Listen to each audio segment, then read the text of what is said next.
Today, we are going to make a very easy and delicious homemade ice cream. For this, we need fresh cream, condensed milk, and vanilla essence.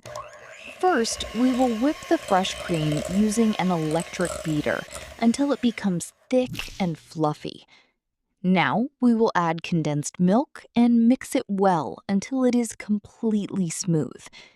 Next, we will add vanilla essence and mix again so everything is well combined. Now, pour this mixture into a container and freeze it for 6 to 8 hours. The ice cream is ready. Serve it using a scoop. Follow the channel for more easy recipes like this.